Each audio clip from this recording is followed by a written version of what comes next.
Southern Riders is a term we coined to reflect origin of place and to identify our role as self-proclaimed goodwill ambassadors using a bicycle to understand and communicate with the world we live in.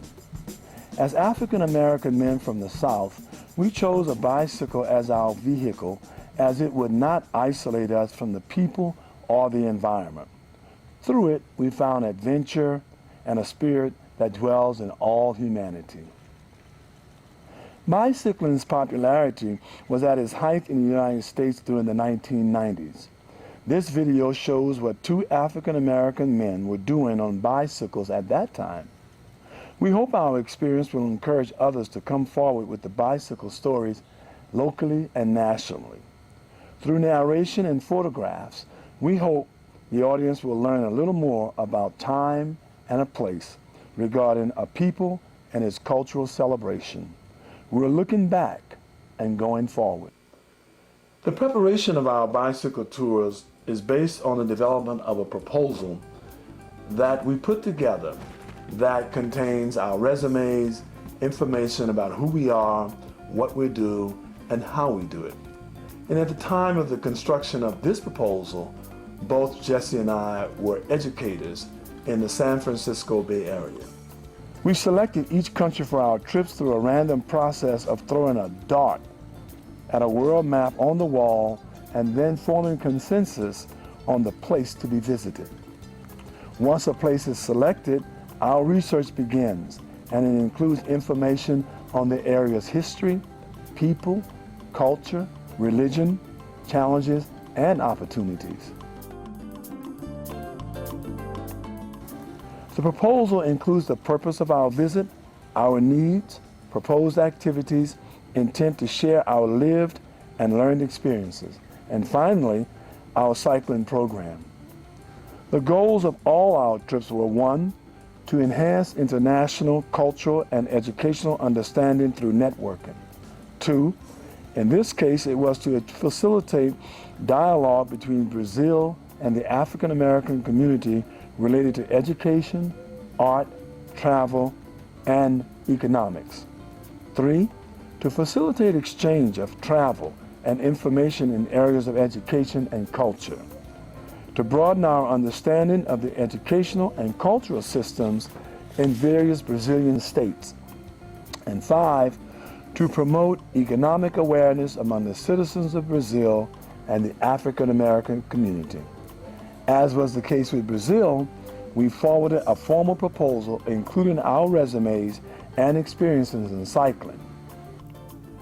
We had challenges naturally surrounding our trip to Brazil, among which was clothing, being taken seriously, and financing. In the end, we overcame these challenges by self-financing the trip.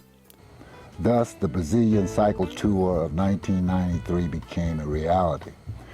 We arrived in Salvador Bahia on January 19, 1993. Our arrival was quite distinct. As we were arriving, we were followed by the secret police in the person of Tony Perez. Later, after becoming acquainted with Tony and his wife, the doors to Salvador Bahia opened widely, and our mission to share and act as goodwill ambassadors was officially launched. The Brazilian government accepted our proposal at the time when Carnival was taking place. However, they did not honor our request for assistance in navigating. So we were left to navigate the area ourselves. And that was a glorious opportunity for the Southern Riders to practice the whole notion of being goodwill ambassadors on a bicycle. And as you recall, our cycling tour was originally planned around visiting several cities covering such places as Salvador, African soul of Brazil; Cocharia, better known as the jewel of Reconcavo; Itaparica, known as the largest island in Bahia de Todos de Santos; Camacari, local town on the Atlantic that was once in the rainforest; Candeias, a small beach town in Brazil, and Praia de Forte, a fishing village with fine beaches and castles. As fate would have it, we ended up cycling throughout Salvador Bahia, considered the African soul of Brazil. Salvador was the first colonial capital of Brazil and is now the capital of the northeastern Brazilian state of Bahia. It is known for its colonial architecture.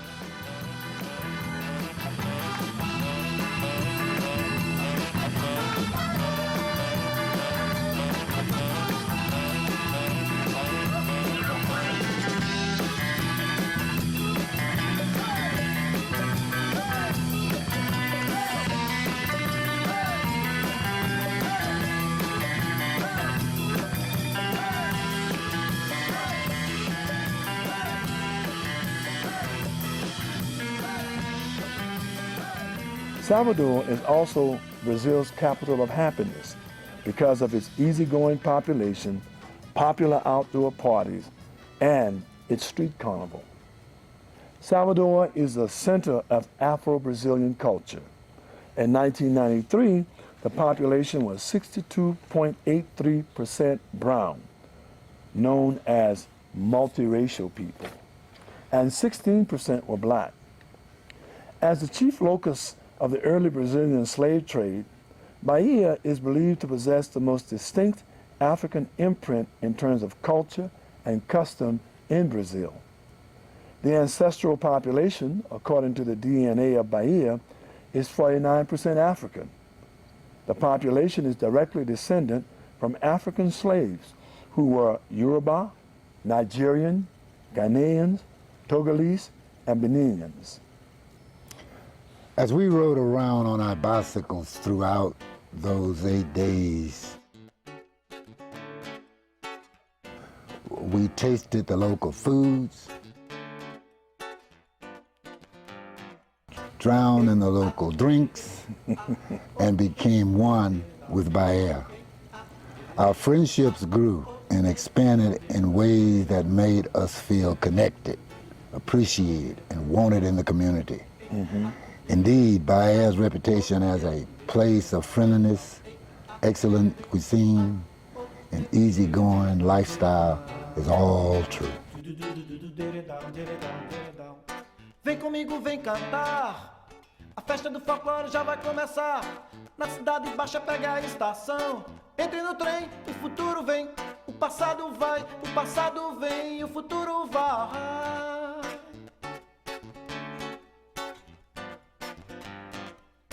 Todas as estrelas vão brilhar. Todas as estrelas vão brilhar. No céu a lua vem só pra espiar. No céu a lua vem só pra espiar. Boi passar, o Jaraguá, os congos, os portões e os cambindas vão brilhar. Vão brilhar.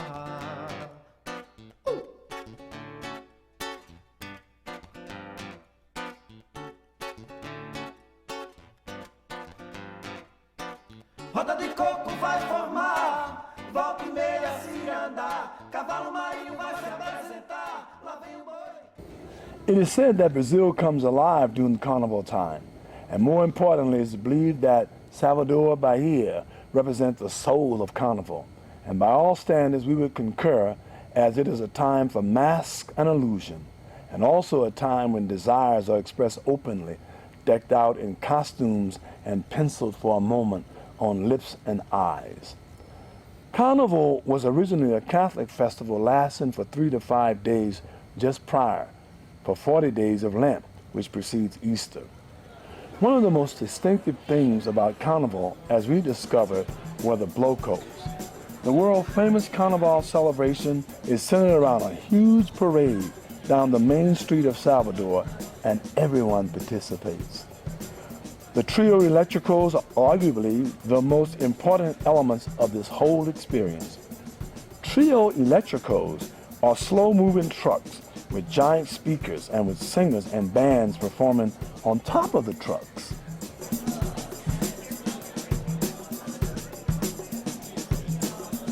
Blocos are the groups that follow each trio electrico. At the perimeter of the blocos are men holding hands and working as a human barrier to protect the people walking inside the bloco. People pay for that experience of following the trio electrical by purchasing a special shirt.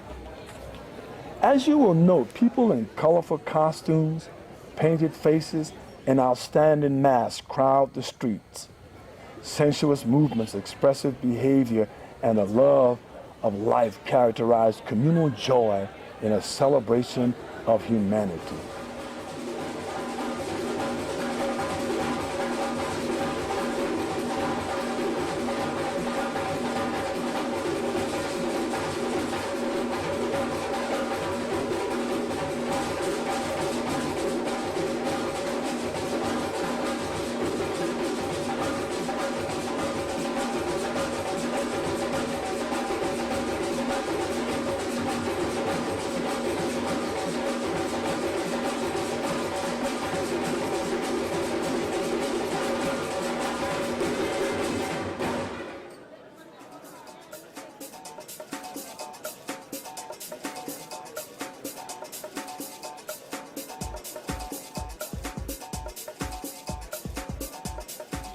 During Carnival, we visited Itaparica, the largest island in the Bay of All Saints.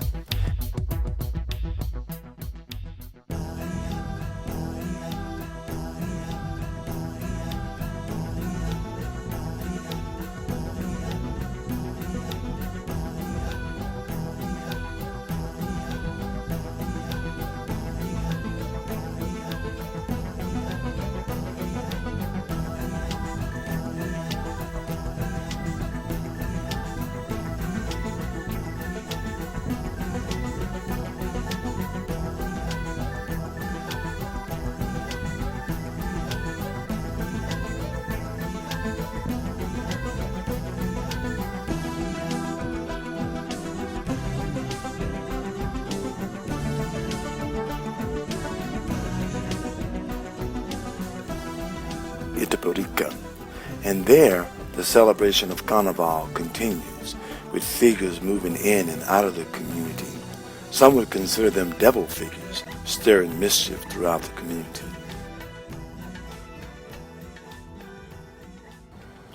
One important connection we made during our stay was an accidental meeting with Yara Maria Correa de Oliveira in the Pelourinho.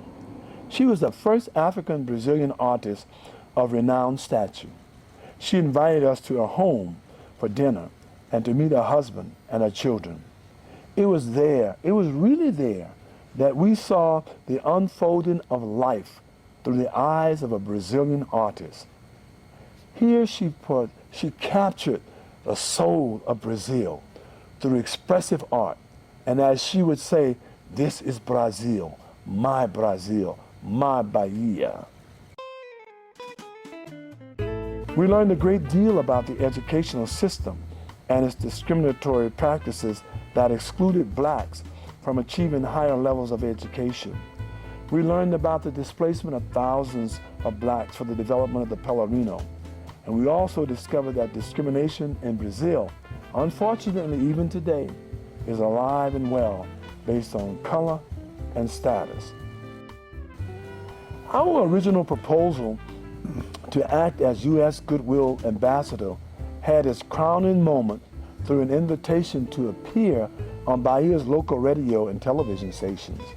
We talked about our life as African Americans in America, the life of Bahians in Brazil, and the purpose of our visit. Apparently we were effective, Jesse, because everywhere we went thereafter, we were recognized as the Black Americans who had appeared on television and were visiting Bahia on a bicycle. Looking back at our goals of 1993 and reflecting on our experience in Brazil, we conclude that we were early to see the value of cycling as a method for traveling to other lands, learning more about people, culture, religion, and the celebration of our humanity. Brazil was indeed an exciting, mesmerizing, learned experience that will never be forgotten. For certain, Jesse and I will continue as Southern Riders, as Goodwill Ambassadors in an effort to share, to know, to learn, to understand and to become one with others on this great planet. A hope and dream that we aspire to, it is one that does not see color, does not see race, does not see status and caste, but only humanity. Join us next time as we cycle the globe as Southern riders, unofficial goodwill ambassadors on a bicycle.